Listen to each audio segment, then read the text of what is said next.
नहीं है, उल्टा भले ही नहीं लटकी हो, लेकिन मेरे भाई ने प्रेम के डोर से तो बच्चे को हर माँ बांधती है। लेकिन आज उन माँ के प्रति हमारे भाव थोड़े से कमजोर हो चुके हैं। आज उस माँ के प्रति हमारी जो संवेदनशीलता थी, जो संवेदनाएं थी, वो कहीं ना कहीं मर चुकी है। पहले माँ के प्रति प्रेम होता, लेकिन अब नहीं रहा।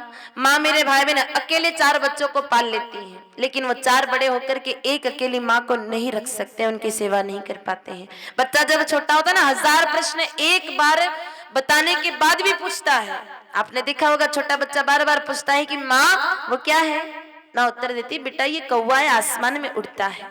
फिर थोड़ी देर बाद भूल जाता है, फिर आकर के पूछता है कि माँ ये क्या है, माँ उत्तर देती बेटा कौवा है, आसमान में उड़ता है। फिर वापस पूछता है माँ ये क्या है, माँ फिर उत्तर देती बेटा कौवा है, आसमान में उड़ता है। 1000 बार पूछेगा तो 1000 बार प्रेम से माँ उत्तर देगी और अपने बेटे को समझाएगी। लेकिन जब माँ वृद्ध हो जाती है, बुढ़ी हो जाती है, घर पर कोई आवे माँ को नजर नहीं आता, तो माँ पूछती बेटा कौन आया है, तो बेटा उत्तर देता है कि माँ मेरा कोई मित्र आया है, कॉलेज में पढ़ता है। फिर अगर कोई आवे माँ पूछे तो बेटा कहता है कि माँ वो पड़ोस में शर्मा जी रहते हैं ना, वो आए हैं। फिर अगर कोई आवे और माँ पूछे ना, तो बेटा क्रोध में जल्ला करके कहता है कि माँ बुढ़ापे में प्रपंच करने की क्या जरूरत है, चुपचाप बैठ जाओ कोने में, राम जी का नाम लो, कोई आएगा तो चाय पानी में पिला दूंगा, आपको चिंता करने की जरूरत नहीं। फिर वो माँ के प्रश्नों का उत्तर नहीं दे पाता है। जब माँ वृद्ध हो जाती है, माँ अपने बेटे से कहती बेटा खाजवाला ले जा, घुटनों में दर्द होता है, डॉक्टर को दिखा करके ले आ। तो वो बेटा अपनी माँ को कहता है माँ अब बुढ़ी हो गई हो ना, आप तो दुखेंगे ही, अब हॉस्पिटल जाने से क्या है, बुढ़ापे में तो ऐसे ही होता है। और मरने के बाद में भले ही माँ के नाम का पंखा दान कर देगा, पर जीवित माँ को हॉस्पिटल कभी नहीं ले जाएगा। जीवित माँ अगर 10 रुपए मांगती है कि बेटा आज 10 रुपया दे दे, वहां दान पात्र में कथा में चढ़ाऊंगी, तो बेटा कहेगा माँ तेरा तो रोज का ही नाटक है, रोज कहां से लेकर के आऊं, वह तब नहीं देगा। लेकिन मरने के बाद जगत में झूठी शान दिखाने के लिए माँ की लाश पर जरूर सिक्के उछाल देगा, पर जीवित माँ की सेवा नहीं करेगा। याद रखना मेरे भाई बहने, हमारे जन्म से लेकर के हमारे मृत्यु तक अगर हमारा कोई ध्यान रखती है तो वो सिर्फ माँ है। आपने भी अनुभव किया होगा, जब कोई नौजवान भैया अपने घर से जाता है, दिन भर दौड़ धूप करता है, घर जब वापस आता है तो अलग अलग लोगों की अलग अलग प्रक्रियाएं होती हैं, अलग अलग प्रश्न होते हैं। पिता दरवाजे पर खड़ा होकर के कहता है कि बेटा आज तूने कितना कमाया।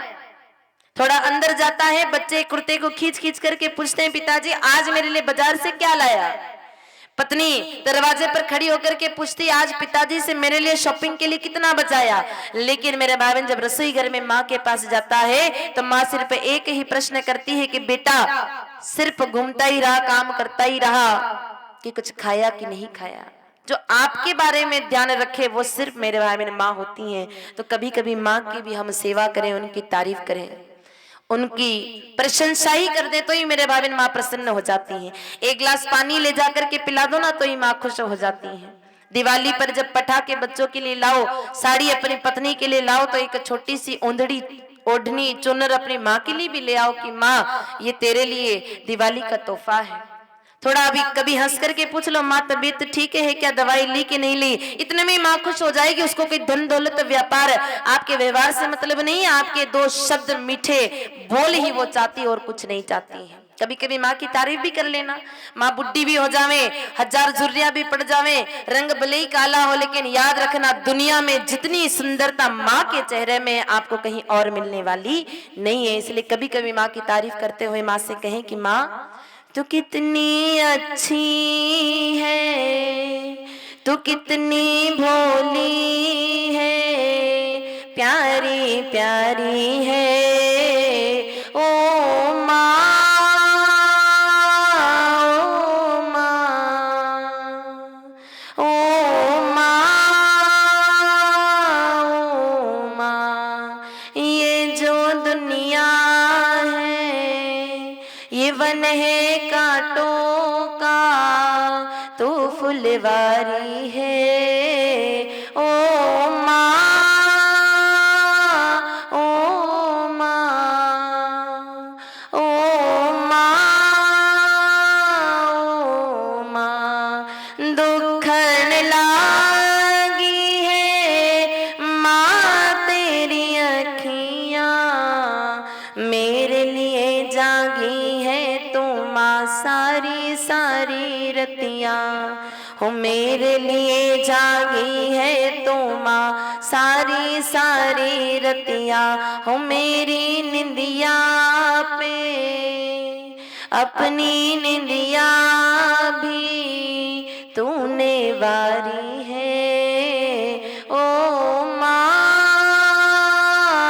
ओ माँ ओ माँ ओ माँ। ऐसी कभी कभी थोड़ी थोड़ी तारीफ भी कर लें। और जो तीसरी माँ है जननी माता, उनकी सच्ची सेवा की बात करें, आज मेरे भाई बहन सब लोगों के मुख पर एक ही प्रश्न है कि भाई देखो हमने तो हमारे माँ बाप की खूब सेवा की बुढ़ापे में, लेकिन आजकल के छोरा छोरी तो माने पूछे ही कौन नहीं, आजकल तो सेवा हो ही कौन नहीं। आजकल के सब बुजुर्ग यही कहते हैं, तभी तो हिंदुस्तान की धरती पर वृद्धाश्रम जैसा कलंक भी लगा है। आज जगह जगह वृद्धाश्रम चल रहे, अपने बीकानेर में भी है एक, यानी कि कहीं न कहीं माता पिता की वो इज्जत वो सेवा आज घटी है। तो प्रश्न ये उठता है कि क्यों घटी है। देखो पहले जितने भी बुजुर्ग होते, हमारे माता पिता जो थे, हमारे जो दादा दादी थे, उनके घर पर कहीं न कहीं गाय माताओं की सेवा होती, तो बुढ़ापे में बुजुर्गों की भी सेवा होती। समझिएगा, अगर पहले 5 गाय माताएं घर पर होती, दूध देती तो भी वहां घर की लक्ष्मी उनकी सेवा करती, और दूध नहीं भी देती तो भी बुढ़ी गाय माता को घर से निकाला नहीं जाता, उनकी भी वहां पर सेवा होती थी। फिर घर के छोटे छोटे बच्चे पूछते कि माँ आप इस जानवर की सेवा क्यों करती हो, ये तो दूध भी नहीं देती, अब किस काम की रह गई, अब क्यों सेवा करती हो। तो फिर माँ अपने बच्चों को संस्कार देती हुई, समझाती हुई कहती कि बेटा देख, ये तो हमारी माँ है, कोई जानवर थोड़ी ना है, ये दूध ना भी दे तो भी इस माँ की सेवा करना हमारा कर्तव्य बनता है, इसलिए घर से इसको नहीं निकाल सकते, इसकी सेवा करनी पड़ेगी। तो बच्चों के दिमाग में एक बात बैठ जाती है कि भैया बुढ़ापे में तो माँ बाप की सेवा करनी पड़ती है, माँ की सेवा करनी पड़ती है। तो बच्चा जब जवान होता, माँ बाप बुढ़े होते, तो वो अपने बुढ़े माँ बाप की सेवा करता था। लेकिन आजकल क्या हो रहा है, ज्यादातर लोग तो गाय माता जी को घर पे रखते नहीं, वो जर्सी अमेरिकन भैंसे अपने घर पे रखते हैं, तो उनको तो फिर बुढ़ापे में दिक्कत आनी तय है, क्योंकि संस्कार मिलेंगे नहीं।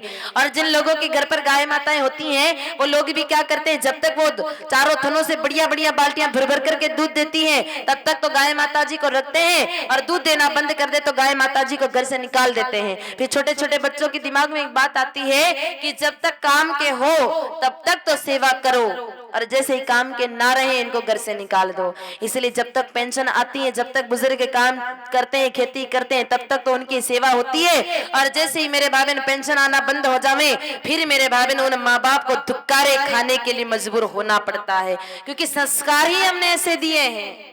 याद रखिएगा मेरे भाई बहन, गाय माता दूध भले ही आधी ग्लास, आधा लोटा, आधी बाल्टी भर करके देती होगी, लेकिन संस्कार भरपूर देती है।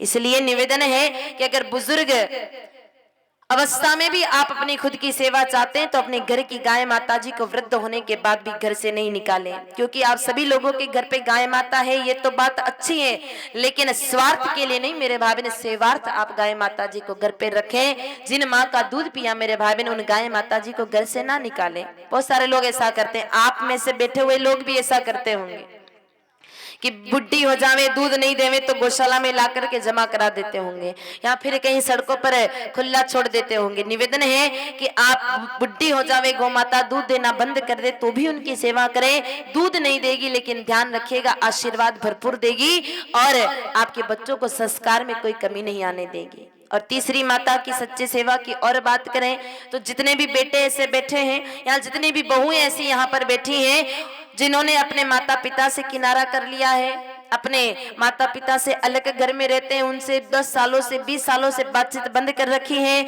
या अपने माता पिता का हर दम अपमान करते हैं, उनके सामने बोलते हैं, या फिर उनको बेइज्जत करते हैं। किसी भी स्थिति में अगर आते हैं तो सभी बहुओं से और सभी सज्जनों से निवेदन है हाथ जोड़ करके कि 20 साल पुराना कोई अपराध भी अगर आपसे हुआ है, आज जाते ही अपनी माँ से माफी मांग लेना, 20 सेकंड भी नहीं लगाएगी और तुरंत माफ आपको कर देगी। कोई दीवार बीच में है तो दीवार तोड़ दे, घर की ना तोड़ सके तो मन की दीवार को तोड़ करके प्रेम से अपने माता पिता की वृद्धावस्था में सेवा करें। यही तीसरी माता जननी माता की सच्ची सेवा है। तो तीसरी माता के चरणों में बारंबार वंदन प्रणाम नमन। आइए मेरे भाई बहन, मानव की चौथी माता की तरफ बढ़े तो मानव की चौथी माता होती है गंगा माता। जिस गंगा जी में स्नान करने के लिए आप हरिद्वार जाते हैं, गंगोत्री जाते हैं, वही गंगा माता मानव की चौथी माता होती है। अब देखो मेरे भाई बहन, है तो नदी, लेकिन फिर भी माँ का स्थान दिया है, नदी को भी माँ कहा है। और नदियां बहुत सारी हैं, नदियों की कमी नहीं है भारत की धरती पर, बहुत सारी नदियां हैं, कृष्णा, कावेरी, यमुना, गोदावरी, नर्मदा, बनास, लुणी, माही, चंबल, बहुत सारी नदियां हैं, खूब असंख्य नदियां हैं। लेकिन फिर भी मेरे भाई बहन, माँ शब्द तो गंगा मैया के आगे ही लगता है और किसी नदी के आगे लिए नहीं लगता है। ऐसा क्यों? माँ गंगा को ही माँ कहकर के बुलाया जाता है और नदियों को माँ नहीं कहा जाता है। इसके पीछे एक कारण ये है कि देखो, दुनिया में जितनी भी नदियां होती हैं, चलती है तो उसका एक नाम होता है कि ये फलानी नदी है। भाई जैसे हनुमानगढ़ में एक नदी गग्गर नदी, कि ये गग्गर नदी है, बहती है तो उसका एक नाम होता है कि भाई ये फलानी नदी है। लेकिन जिस दिन सागर में जाकर के मिलती हैं, वो सागर की हो जाती है, उसके बाद उसका कोई अस्तित्व नहीं रह जाता है, उसको कोई नहीं कहता है कि ये नदी है, वो मिलकर के खत्म हो जाती है। लेकिन माँ गंगा की विशेषता ये है कि चली तो भी गंगा, बही तो भी गंगा, और सागर में जिस दिन मिलने की बारी आती है, गंगा सागर से कहती है कि देख सागर, बदलना है तो तू बदल, मैं मेरा नाम बदलने वाली नहीं हूं। और वो गंगा उस सागर को भी बदल करके क्या कहला देती है? गंगा सागर। तभी कहते हैं कि सारे तीर्थ बार बार, लेकिन गंगा सागर एक बार। ये गंगा मैया की महिमा है मेरे भाई बहन, जिसके समीप जाती है उसके पाप धोती है, और सागर में मिलती है तो सागर को भी महान करती है। ये उसकी महानता के कारण उसको मां कहा जाता है। और मेरे भाई बहन, सिर्फ मां गंगा को ही इतना महान बताया गया है, इसके कई कारण हैं यूं तो शास्त्रों में, लेकिन 5 कारण हमारे गुरुदेव भगवान बताते हैं। ध्यान से सुनिएगा कि मां गंगा इतनी महान क्यों है। ठीक से बैठिए बच्चों। मां गंगा ही इतनी महान क्यों बताई है, इसके 5 कारण हैं। सबसे पहला कारण, आप लोग बताइए कि मां गंगा का प्राकटीकरण कहां से हुआ? मां गंगा कहां से प्रकट है? आप हर साल कथा सुनते हैं, आपने भागवत कथा भी सुनी है, राम कथा भी थे सुनी है, तो बताओ कि गंगा रो प्राकटीकरण कट्ठा से होवे? गंगा कहां से आई धरती पर? गोमुख से तो यहाँ सहज रूप में प्रकट हो रही है। वास्तविकता में पहली बार गंगा कहां से निकली? स्वर्ग लोक से तो नहीं आई, पर थोड़ा थोड़ा ऐसा ही कुछ है। मैं ही बता देती हूं कि जब आपने भागवत जी में सुना ही होगा, और नहीं भी सुना हो तो अब सुन लीजिए, कि जब वामन भगवान राजा बलि की परीक्षा लेने के लिए आए, 3 पग भूमि मांगी, और प्रथम पग में ही जाकर के ब्रह्मलोक सारे लोकों को नाप लिया, और पहली बार जब भगवान का चरण भगवान ब्रह्मा जी के पास में ब्रह्मलोक पहुंचा मेरे भाई बहन, तब ब्रह्मा जी ने अपने कमंडल से हरि के चरणों को धोया, और चरणों से जो धोवन निकली मेरे भाई बहन, वही गंगा के नाम से जानी जाती है। यानी कहां से निकली? हरि चरणन ते निकली गंगा, शंकर जटा समाई। भगवान के चरणों से निकली, इसलिए मेरे भाई बहन महान है, क्योंकि वो चरणों की धोवन है। और कौन से भगवान? जिन भगवान ने राम बनकर के इस धरती पर आकर के गाय माता की सेवा की, जिन्होंने कृष्ण बनकर के आकर के 12 साल तक गाय माताओं को चराया, एक गोभक्त के चरणों से निकल जावे मेरे भाई बहन, तो उसके चरणों से निकला हुआ पानी भी गंगा जल के समान पवित्र हो जाता है। एक गोभक्त के चरणों से निकली, इसलिए महानता को प्राप्त हुई। पहला कारण। दूसरा, हरि चरणन ते निकली गंगा, शंकर जटा समाई। भगवान शंकर की जटाओं में आकर के समाई, क्योंकि धरती पर वेग सहन करने की क्षमता नहीं थी किसी में, इसलिए भगवान की जटाओं में आकर के स्थान बनाया। अब कौन भगवान है? जो शंकर भगवान अपने परिवार को पीछे बिठा करके सामने नंदी बाबा को बिठा करके धर्म की उपासना करते हैं, ऐसे गोभक्त शिवजी की जटाओं में समाई, इसलिए संसार में मां मान करके पूजी जाती है। दूसरा कारण। तीसरा, जैसा कि आपने बताया, गोमुख कुंड से निकल रही है, जो गाय माता जी के मुख से निकल जावे तो फिर मेरे भाई बहन उसको तो महानता को प्राप्त होना ही है, इसमें कोई संदेह नहीं। गोमुख कुंड से निकलती है इसलिए महान है। चौथा कारण, शास्त्रों में एक प्रसंग आता है, आप लोगों ने तो शायद श्रवण नहीं किया होगा, क्योंकि मेरे भाई बहन बुरा तो लगेगा, लेकिन आजकल शास्त्रों की रहस्यमय बातें बताता ही कौन है। राधिका गौरी से, बिरज की छोरी से भजन गा करके हजारों को नचाते हैं और लाखों लूट करके ले जाते हैं। मेरे भाई बहन सत्य बात तो आज दिन तक कोई बताने का प्रयास अब करता ही नहीं है। तो शास्त्रों में एक प्रसंग आता है कि जब राजा भगीरथ माँ गंगा को सगर के 60,000 पुत्रों का उद्धार करने के लिए इस धरती पर लेकर के आए, तब राजा जुहू वहां जंगल में यज्ञ कर रहे थे। एक गोभक्त राजा हुए थे, नाम था जिनका जुहू। यज्ञ कर रहे थे, गाय माताओं को चराते, हवन करते, उन्हीं के घी से, दूध से, दही से सब काम करते थे।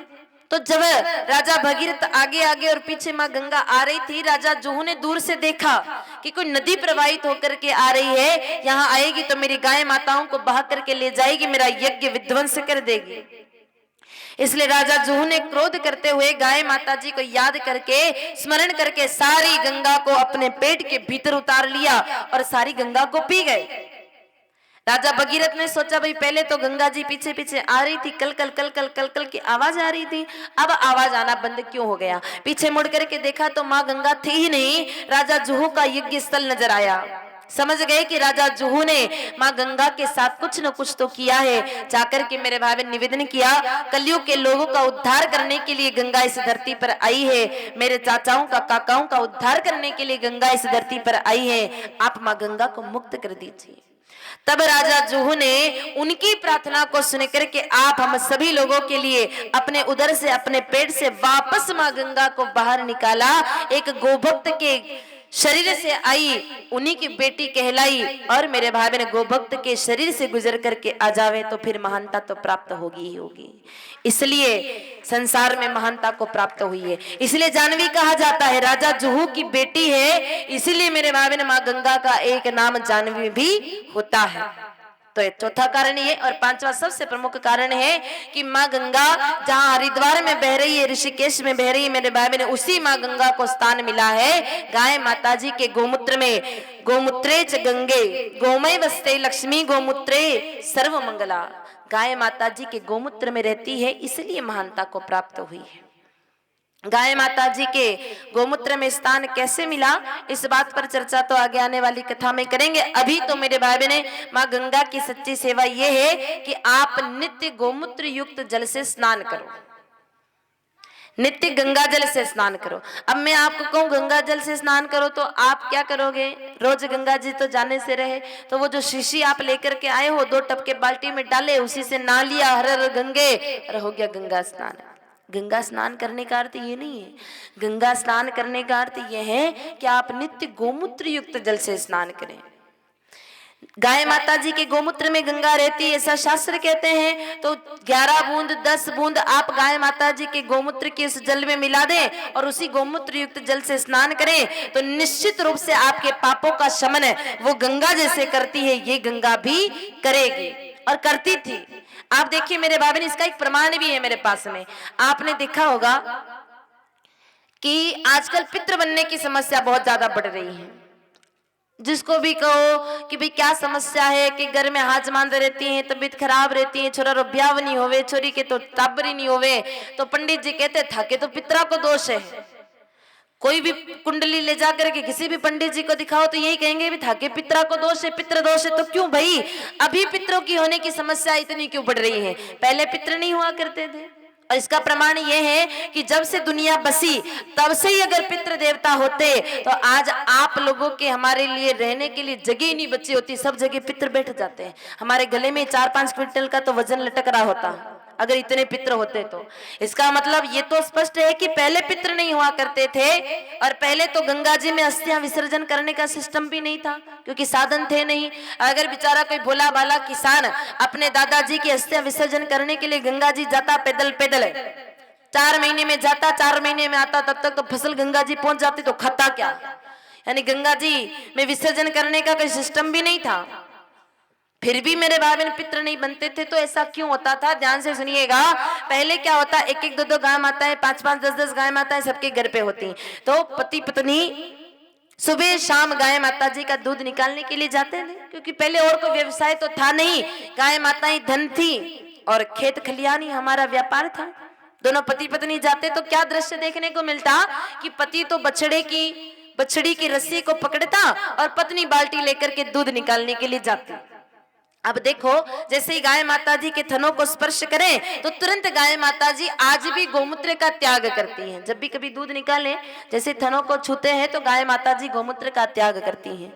तो जैसे इस थनों को स्पर्श करने के लिए, दूध निकालने के लिए छूते, गाय माता जी गोमूत्र का त्याग करती। दोनों पति पत्नी के वस्त्रों पर, शरीर पर छींटे उछलते। सुबह का पाप शाम को दूध निकालते समय और रात का पाप सुबह दूध निकालते समय खत्म हो जाता। नित्य गंगा स्नान होता। तो जो रोज गंगा स्नान करे मेरे भाई बहन, फिर उसको पितृ बनने की कहां से समस्या आवे, वो तो मुक्त हो जाता। भाई जो रोज गंगा स्नान करे वो तो मुक्त होगा ही, फिर पितृ बनने की समस्या आती नहीं। पर आजकल क्या होता है, आजकल गाय माताएं तो रही नहीं, सबके घरों में तो वो भैंसे आकर के बैठ गई हैं और कुछ कुछ के घरों में वो जर्सी अमेरिकन रोजड़े आकर के बंधे हैं। तो समस्याएं उनके तो तगड़ी आनी है। और जो गाय माता जी के दूध निकालने के लिए जाते हैं तो आज का दृश्य अलग है। आज वो पतिदेव तो बछड़े की या बछड़ी की रस्सी को पकड़ता है, पत्नी जाती है, थोड़ी देर बछड़े के को पीने के लिए, दूध को पीने के लिए छोड़ा जाता है। वो बछड़ा बछड़ी अगर थोड़ा सा हिम्मत वाला हो, 4-5 घूंट दूध ज्यादा पी जावे तो फिर पत्नी भैंस जैसी आंखें निकाल कर कहती है कि उबा उबा कहीं कर रहा हो, थारो बेजी सारा दूध पी गयो। फिर ऐसे में तो कोई पाप मेरे भाई बहन मिटने वाले नहीं, कोई पुण्य जगने वाला नहीं, पाप बढ़ेगा ही बढ़ेगा। और इसलिए पितृ बनने की समस्या आज ज्यादा आ रही है। तो देखो, नित्य गंगा जल स्नान करने का अर्थ यह है कि नित्य गोमूत्र युक्त जल से स्नान करें। कोई बहुत बड़ी बात नहीं, कोई टैक्स भी नहीं लेती, कोई पैसा भी नहीं लेती, फ्री में गोमूत्र देती है। 10 बूंद मिला लें और उसी गोमूत्र युक्त जल से स्नान करें। तन के पाप तो धोएगी, तन के रोग भी साफ कर देगी। जो गोमूत्र युक्त जल से स्नान करता है, पाप तो मिटते हैं, शरीर के रोग भी असंख्य मेरे भाई बहन उस स्नान से मिट जाते हैं। तो चौथी माता गंगा माता की सच्ची सेवा यह है कि नित्य गोमूत्र युक्त जल से स्नान करें और गोमूत्र जल का थोड़ा सा पान भी करें, जिससे तन के और मन के पाप रोग सब मिट जावें। चौथी मामा गंगा को प्रणाम। एक बार जयकारा लगाएं, बोलिए गंगा माता की। थक गए क्या बैठे बैठे? माता जी ते थक गया कहीं? थके तो नहीं, तो जयकारा ऐसा लगना चाहिए कि आवाज यहाँ से सीधा चली जावे पाकिस्तान, वहां के लोगों को भी पता चले कि पहली बार यहाँ पर बॉर्डर पर कोई कथा हो रही है, वो भी गाय माता जी की। इतनी तेज शेरों से धार लगाते हुए जयकारा लगना चाहिए। एक बार थोड़ा तेज जयकारा लगाए, बोलिए गौ माता की। आया है धीरे धीरे। चलिए मेरे भाई बहन, 5वीं माता की तरफ बढ़े तो मानव की 5वीं माता होती है गीता माता। गीता जी को जानते हो आप? था कि पड़ोस मेरे बैठानी में वह गीता को नहीं, भगवत गीता जी जो भगवान श्री कृष्ण कन्हैया के मुखारविंद से प्रकट हुई है, वो गीता हमारी माँ है। अब देखिए, शास्त्र तो कई सारे हैं, विष्णु संप्रदाय में अलग शास्त्र हैं। अगर कोई सरदार जी यहाँ बैठे हैं तो उनके गुरु ग्रंथ साहिब अलग हैं। शास्त्र कई सारे हैं। और हिंदू सनातन धर्म की बात करें तो हिंदू सनातन धर्म में भी कई शास्त्र हैं, लेकिन गीता जी का जो स्थान हिंदू सनातन धर्म में है, वो स्थान किसी और को नहीं मिला है। सारे धर्मों का सार निचोड़ अगर किसी में है तो वो है भगवत गीता में। अगर कोई सरदार जी पढ़े तो ऐसा लगेगा कि वो गुरु ग्रंथ साहिब पढ़ रहे हैं। अगर कोई मुस्लिम व्यक्ति पढ़े तो ऐसा लगेगा कि वो अपना कुरान की कोई आयत उसका पाठ कर रहा है। अगर कोई ईसाई पढ़े तो उसे अपने धर्म ग्रंथ की बातें नजर आएंगी। सारे ग्रंथों का सार अगर किसी में है तो वो है गीता जी में। तो गीता जी हम सब के घर पे होनी चाहिए। किस किस के घर पर है गीता जी? जरा हाथ खड़ा करना। तो देखो, जिन्होंने हाथ खड़ा किया है अच्छी बातें होनी चाहिए, और जिनके घर पे नहीं है भाई ले आवे। एक एक गीता जी जैसा शास्त्र हमारे घर पर तो होना ही चाहिए। और आपने हाथ खड़ा किया है जो, आप लोग भी कोई उसका पाठ थोड़ी करते हो। गीता जी को लाके रख दिया, दिवाली से दिवाली सफाई करते हैं तो 2.5 इंच की तो मिट्टी निकलती ऊपर से, झटक करके वापस रख देते हैं, वापस दिवाली पे निकलती है। तो भाई ऐसा भी नहीं करें। गीता जी के एक एक श्लोक का पाठ भी करें, और पढ़ना नहीं आता है तो कम से कम पूजा घर में रख कर के दर्शन तो नित्य गीता जी का करना चाहिए। धर्म में बंदी है गीता, 10 से शुरू होती है और र के साथ म पर खत्म होती है। पूरा धर्म में बंदी है। धर्म से जीना और शान से मरना अगर कोई सिखाता है तो वो है गीता। इसलिए गीता जी मेरे भाई ने माँ बताई है। अब देखो, गीता जी आप पढ़ो तो सही, रट भी लो, लेकिन गीता जी का ज्ञान हृदय में तब उतरेगा जब हमारे जीवन में गौ सेवा होगी। गीता जी तो खूब पढ़ रहे हैं और अगर आंगन में गाय माता जी आवे तो डंडा मार करके भगा दे, तो फिर मेरे भाई बहन गीता जी रट भी लो तो भी ज्ञान नहीं आएगा।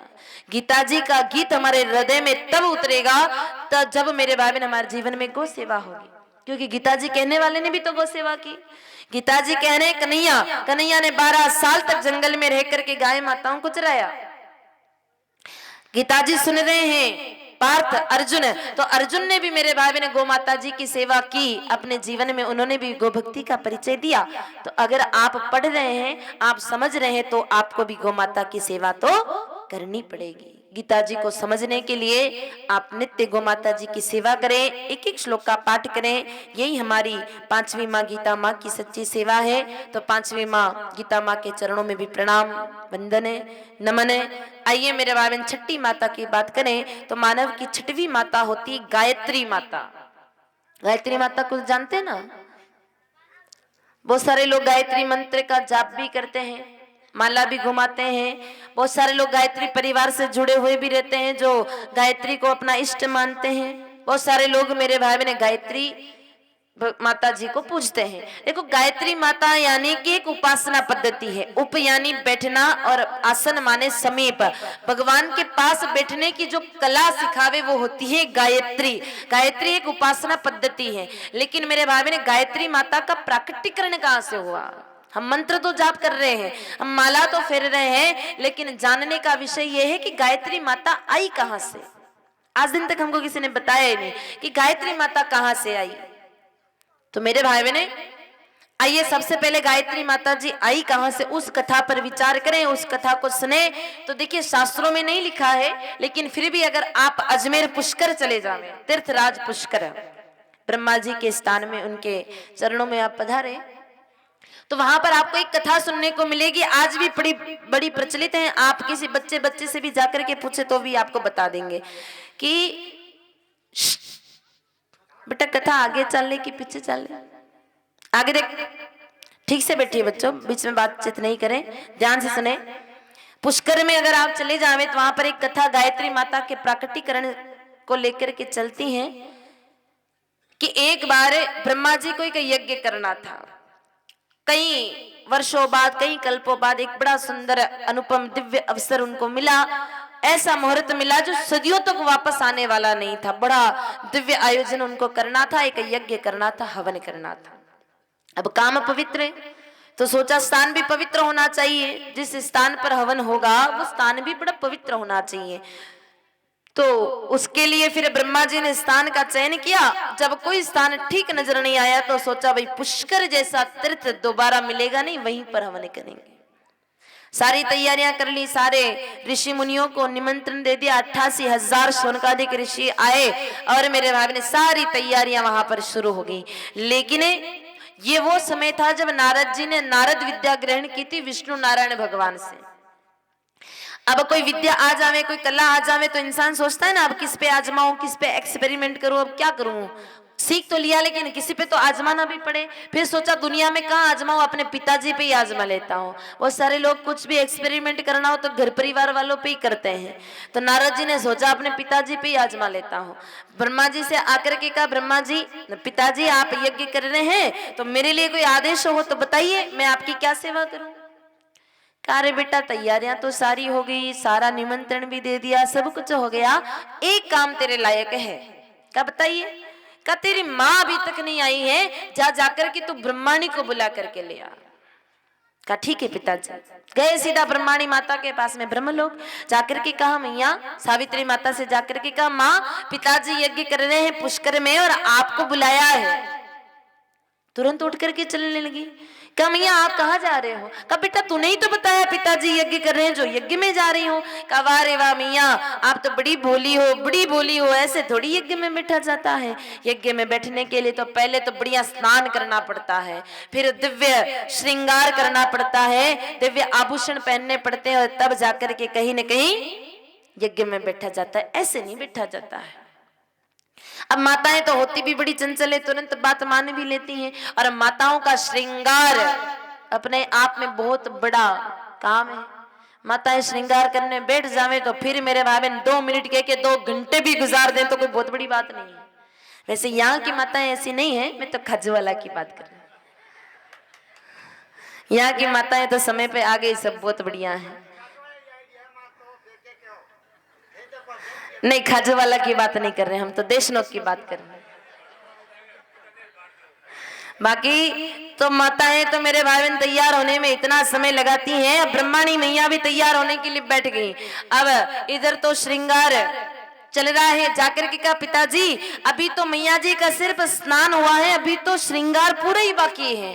ब्रह्मा जी ने सोचा रे भाई ये श्रृंगार करेगी तब तक तो मैं 10 यज्ञ से और कर लूंगा, पता नहीं कब आएगी मुहूर्त और निकल जाएगा।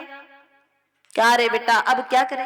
कहा पिताजी जैसा मैं कहूंगा वैसा आप करोगे क्या? कहा बिल्कुल करूंगा, तू बता तो सही क्या करें? कहा पिताजी एक काम करते हैं, अपन मम्मी दूसरी ले आते हैं। अब वो पता नहीं कब आएगी कब काम होगा, एक काम करते हैं आप दूसरा ब्याह कर लीजिए। ब्रह्मा जी को भी लगा बात तो ठीक है, पता नहीं वो कब ब्रह्माणी आएंगी, थोड़ा रुष्ट भी हो गए। तो सभी सेवकों को आदेश दिया जाओ जाकर के दूसरी ब्रह्माणी ढूंढ करके लाओ, तुरंत विवाह करेंगे और तुरंत यज्ञ करेंगे। सबको भेज दिया ढूंढने के लिए। फिर ब्रह्मा जी ने सोचा रे भाई ये लोग आलसी हैं, पता नहीं कब जाएंगे कब आएंगे, मैं खुद ही तलाश करता हूँ। ब्रह्मा जी खुद तलाश करने के लिए चल पड़े और कहते हैं पुष्कर से थोड़ा ही दूरी पर एक गांव है जिसका नाम है नाद। वहां पर गुर्जर समाज की एक कन्या गाय माताओं को चरा रही थी, उस पर दृष्टि गई ब्रह्मा जी की। जाकर के पूछा देवी आपका नाम क्या है? इसलिए पूछा कि सुंदर युवतियां तो पुष्कर में भी मिली, लेकिन वो कन्या गाय माताओं को चरा रही थी, वस्त्र पर गाय माता जी के गोमूत्र के छींटे लगे थे, हाथ में गोबर और बड़ी तन्मयता से वो गाय माताओं को निहार रही थी। तो बड़े भाव से जाकर के पूछा देवी आपका क्या नाम है? कहा मेरा नाम गायत्री है और मैं चेची गुजर की कन्या हूं। सामान्य गुजर कन्या थी, सामान्य वेशभूषा थी, सामान्य जीवन था, लेकिन फिर भी अपना उद्देश्य रखा और कहा मैंने इस धरती पर यज्ञ करने के लिए इस पुष्कर की धरती को चुना है, लेकिन ब्रह्माणी है कि आती नहीं। अगर आप चाहें, आप अनुमति दें तो मैं आपके साथ विवाह करके इस यज्ञ को संपन्न करना चाहता हूं, धर्म का काम है, इसलिए आप अनुमति दें तो तुरंत विवाह करके तुरंत यज्ञ करेंगे। गायत्री ने कहा, उस कन्या ने कहा कि आपकी पत्नी बनूं, ब्रह्मा की पत्नी बनूं, ये तो मेरे लिए बहुत सौभाग्य की बात है, क्योंकि धर्म के लिए अगर जीवन समर्पित हो जावे तो इससे बड़ी बात और क्या होगी मेरे भाई बहन। हमारे देश में भी तो लोग गीत गाते हुए कहते हैं कि वो चंदन भी क्या चंदन है जो काम अपना वन महका न सका, और वो जीवन भी क्या जीवन है जो काम देश के आ न सका। तो भाई धर्म के लिए मेरा काम आवे शरीर, तो इसमें तो बहुत सौभाग्य की बात है, लेकिन प्रभु मैं पुत्री हूं और पिता के अधीन हूं। जब तक पिताजी अनुमति नहीं देंगे, आप ब्रह्मा हैं तो क्या हुआ, मैं आपके साथ में विवाह नहीं कर सकती।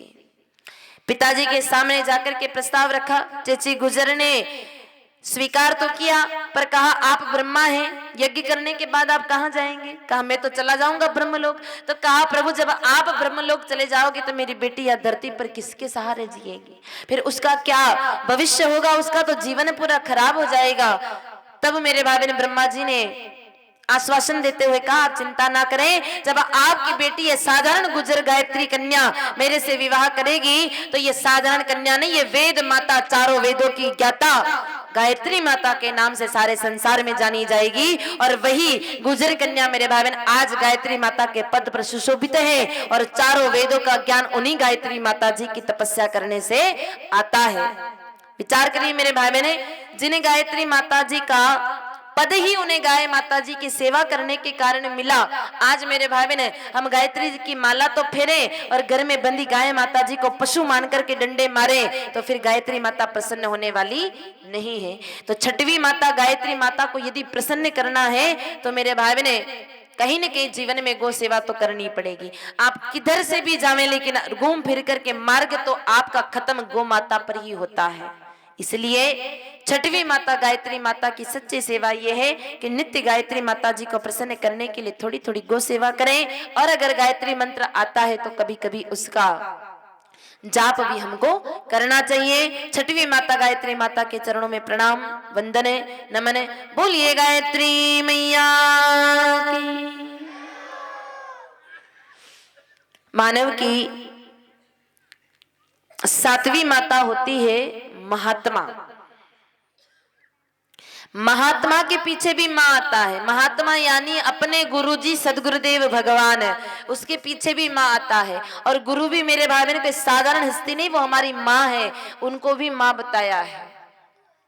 जिस प्रकार एक माँ अपने बच्चों को उंगली पकड़ करके चलना सिखाती है, सही मार्ग पर ले जाती है, गलत और सही का ज्ञान बचपन में कराती हुई प्रथम पाठशाला बनकर के, प्रथम शिक्षक बनकर के हमारे जीवन में शिक्षा देती है, वैसे ही मेरे भाई बहन जीवन में सदगुरु भी हमारे दामन को पकड़ करके हमको परमात्मा की राह पर चलना सिखाते हैं। इसलिए गुरु भी माँ का ही एक रूप है।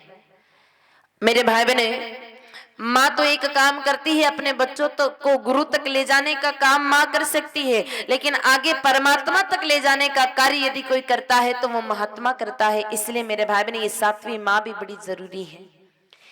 जिसके जीवन में गुरु नहीं मेरे भाई बहन, अभी तो उसका जीवन शुरू ही नहीं हुआ है। हालांकि कुछ लोग कहते हैं भाई हमने तो कोई गुरु नहीं बनाया, हमारे तो कृष्णम वंदे जगत गुरु, भगवान कन्हैया ही हमारे तो गुरु हैं। लेकिन याद रखिएगा, जब कन्हैया भी मानव रूप धारण करके इस धरती पर आते हैं तो गुरु की आवश्यकता तो उनको भी पड़ती है।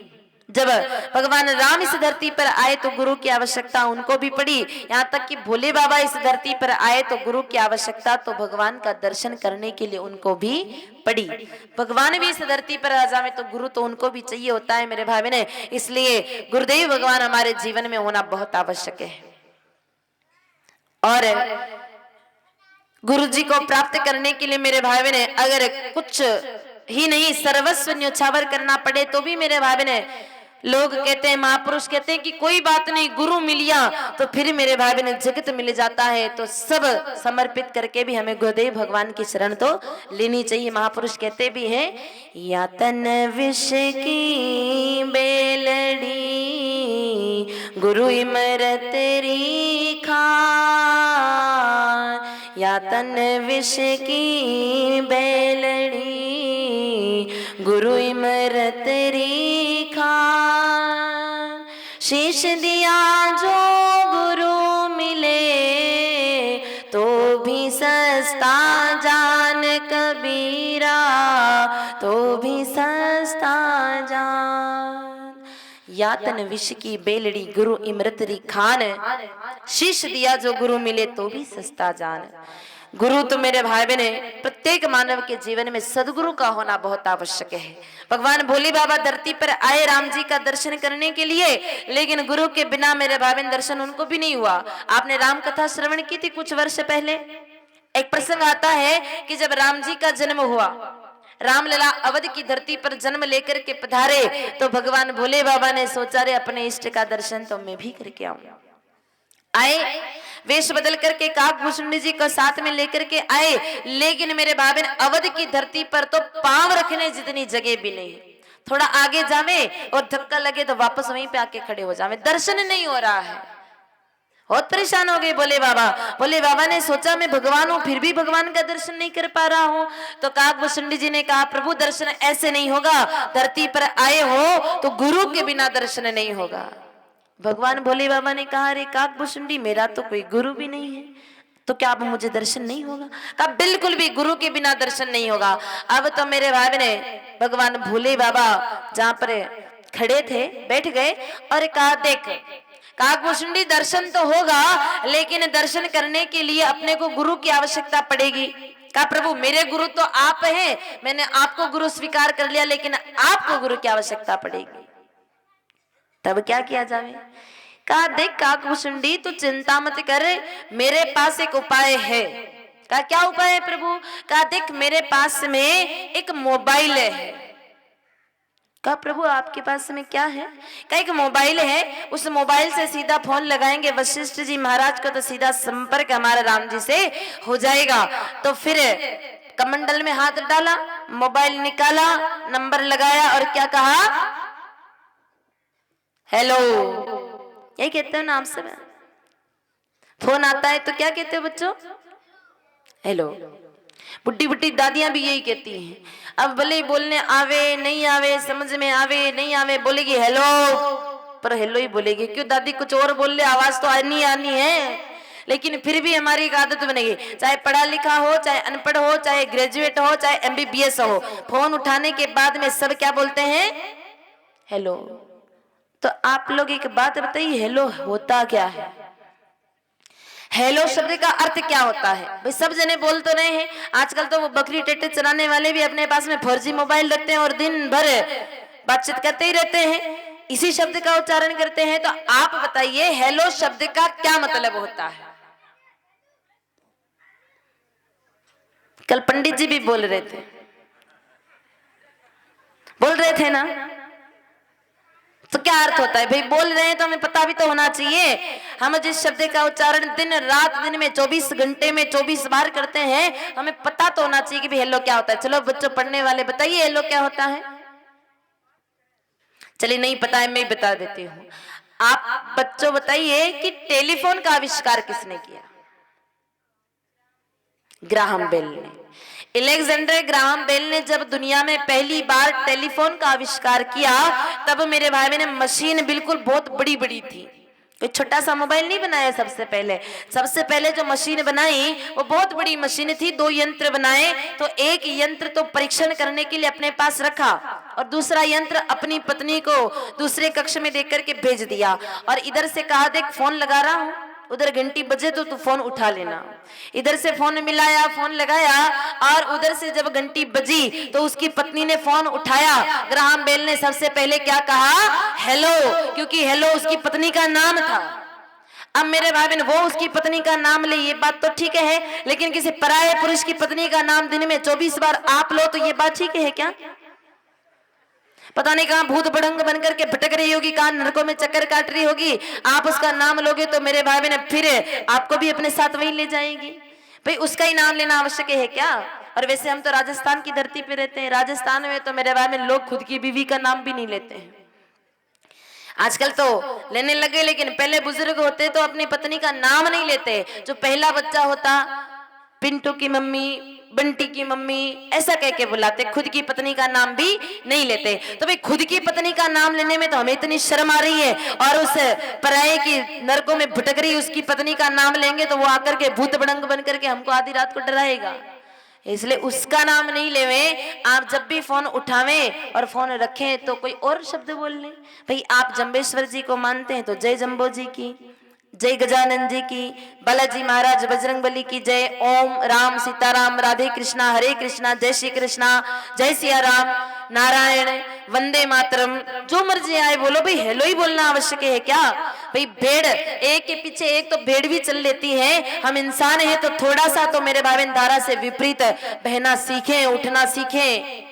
थोड़ा तो मेरे बारे में हम विचार करके फिर शब्दों का उच्चारण करें। तो आज से जो भी आपके इष्ट देवता हैं, जो भी आपके भगवान हैं, या जो भी आपको शब्द अच्छा लगे चुन करके उसी शब्द का उच्चारण करें। हेलो शब्द आज से नहीं बोले। भाई हर दिन कथा से कुछ न कुछ सीख करके जाना चाहिए। तो भाई आज संकल्प लेकर के जाएं कि फोन उठाते हैं बोलेंगे राम राम, फोन उठाने के बाद रखते समय कहेंगे कि राम राम। देखो अगर 28 बार आपके पास फोन आता है तो आपको माला जपने के लिए बैठने की भी जरूरत नहीं है। आपकी एक माला तो मोबाइल से ही पूरी हो जाएगी अगर आपने राम राम कहना शुरू कर दिया। इसलिए अच्छे शब्दों को बोले, हेलो शब्द का इस्तेमाल नहीं करें। लेकिन मेरे भाई बहन भगवान भोले बाबा को मोबाइल की आवश्यकता थी नहीं, क्योंकि उनका 4G बहुत ज्यादा तगड़ा था, अपने से भी तेज था। तुरंत आंखें बंद करके संपर्क किया वशिष्ठ जी महाराज से और मेरे भाई बहन उनको गुरु के रूप में स्वीकार किया। तब वशिष्ठ जी महाराज ने उनको राम जी का दर्शन कराया। इसलिए याद रखिएगा, बिना गुरु के तो ईश्वर का दर्शन नहीं होता है। हम कभी मंदिर जाते हैं, आपने देखा होगा बड़े बड़े मंदिर हो, आप भले ही देशनोक चले जाओ मैया जी का दर्शन करने के लिए, करणी माँ का दर्शन करने के लिए जाओ तो रास्ते में बहुत सारे लोग फूल मालाएं लेकर के बैठे हुए नजर आएंगे, प्रसाद लेकर के बैठे हुए नजर आएंगे। तो वो फूल माला जो बेचने वाला माली होता है, वो माला जब देता है तो खाली नहीं देता है, वो किसी कागज पर या फिर किसी पत्ते पर रख करके देगा। पलाश का पत्ता है या कोई पेड़ का पत्ता है, उस पे रख करके वो माला देता है। अब आप विचार करिए कि उस पलाश के पत्ते की इतनी औकात नहीं कि वो भगवान के चरणों तक पहुंच जावे, ना उसमें महक है ना उसकी इतनी इज्जत है, लेकिन फिर भी मेरे भाभी ने भगवान के चरणों को पा जाता है। क्यों? क्योंकि उसने गुलाब रूपी माला का संग किया है। और वैसे ही मेरे भाई बहन, हमारी भी इतनी औकात तो नहीं कि हम भगवान के चरणों को प्राप्त कर सके, लेकिन अगर कोई इंसान गुरु का संग कर ले, गुरु जीवन में धारण कर ले, तो उन्हीं के पीछे पीछे वो भी परमात्मा के चरणों तक जा सकता है। इसलिए गुरु हमारे जीवन में होने चाहिए। तो सातवीं माता है सदगुरुदेव भगवान है, और सदगुरुदेव भगवान जीवन में तब मिलेंगे जब हमारे जीवन में कहीं न कहीं थोड़ी पुण्य का कोई काम होगा, कहीं न कहीं गौ सेवा होगी, तो हम गाय माता जी से निवेदन करें ताकि सच्चे सदगुरु का आगमन हमारे जीवन में हो। तो सातवीं माता सदगुरुदेव भगवान के चरणों में भी बारंबार वंदन है, प्रणाम, नमन है। बोलिए श्री सदगुरुदेव भगवान की। आगे बढ़े मानव की आठवीं माँ की तरफ। तो मानव की आठवीं माँ होती है अंतरात्मा। मनुष्य का मन, बुद्धि, चित्त और अहंकार, ये जो चीज होती है ये भी माँ ही होती है। अंतरात्मा माँ कैसे होती, देखिए उदाहरण से समझिएगा।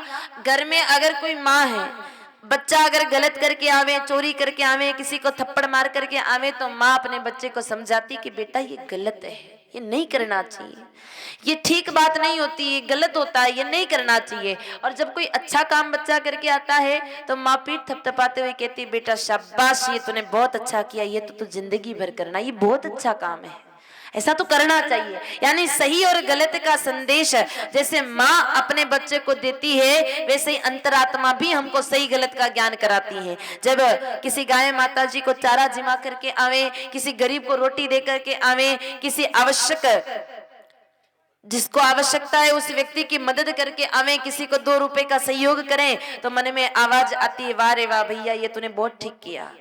कोई कुछ नहीं कहे, लेकिन मन, हमारी आत्मा, अंतरात्मा हमें कहती है कि बेटा तूने ये बहुत अच्छा किया, मन प्रसन्न सा हो जाता है।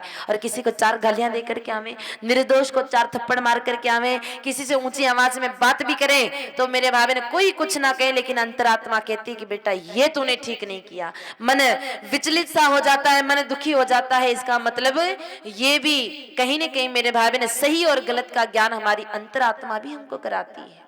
जो सही गलत का ज्ञान कराए वही तो मेरे भाई बहन माँ है। तो इस अंतरात्मा को अगर जागृत करना है तो मेरे भाई बहन मन को निर्मल करना पड़ेगा।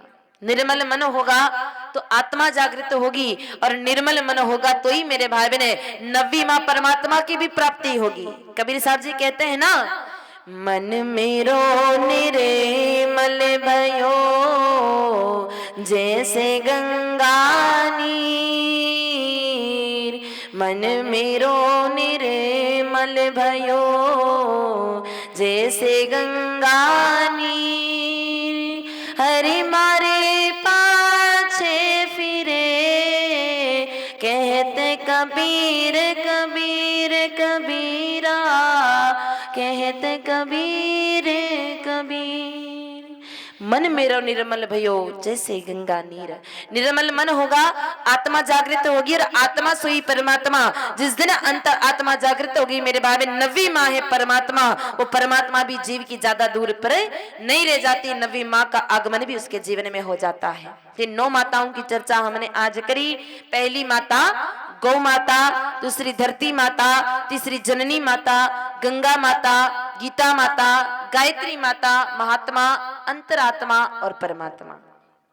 इन 9 माताओं के बारे में ठाकुर जी ने हमें बताया, सखा श्री गोपाल जी भगवान ने हमें बताया, और मेरे भाई बहन मानव बनने की प्रक्रिया को हमने जाना। मानव वो जिसके जीवन में 9 माताएं हो।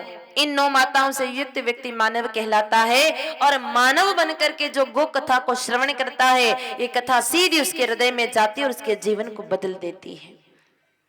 ठाकुर जी ने मेरे भाई बहन आगे कथा को विस्तार किया है। हम आगे के प्रसंग को जाने उससे पूर्व हमारे मध्य में कुछ दानदाताओं ने कुछ भेंट राशि इस कथा के निमित्त सहयोगार्थ दी है। सूची शुरू हुई है मेरे भाई बहने, और शुरुआत बड़ी अच्छी हुई है। गुप्त दान से 5100 रुपए गुप्त दान मेरे भाई बहने किसी सज्जन ने दिए हैं। व्यासपीठ की ओर से उन्हें बहुत बहुत साधुवाद। इसी प्रकार वो काम करते रहे और गाय माता जी उनके धन धान्य के भंडार को भरते रहे।